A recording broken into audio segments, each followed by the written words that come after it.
সকাল থেকে জানো তো পুরো আকাশটা মেঘলা, একটু একটু বৃষ্টিও হয়েছিল। মেয়েকে না আজকে একটু পড়াতে বসেছিলাম, পড়াতে ঠিক না, কারণ পড়ার বয়স ওর এখনও হয়নি। ওই জাস্ট যেহেতু দুষ্টুমি করে ওকে একটুখানি কালার দিয়ে বসাই, তারপরে ও জানো তো কিছু কিছু পড়াই যেহেতু অনেকটা শিখেওছে, যেমন 1 থেকে 10 অবধি বলতে পারে, 1 2টা এখনও বলতে পারে না, তবে কিছু কিছু ওয়ার্ড বলতে পারে, যেমন 5 6 7 এগুলো বলতে পারে।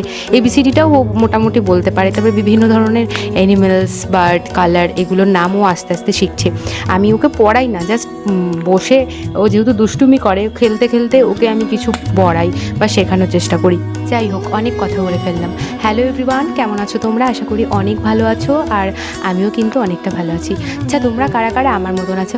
বাড়িতে যতই রান্না হোক না কেন, খেতে বসার আগে আমার না এই ধরনের কিছু ভাজাভুজি দরকার।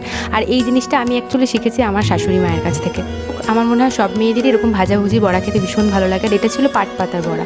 বাবা কাল পাট শাক দিয়ে গেছিলো, আর সেখান থেকে কিছুটা পাতা নিয়ে আমি বড়া করে দেখছিলাম কেমন লাগে। এটা যদিও আমি ভিডিওতে দেখেছি একটা মেয়ের, সেটা দেখে ট্রাই করছিলাম। সত্যি বলতে গরম আর ভীষণ খেতে ভালো হয়েছিল, ভীষণ টেস্টি।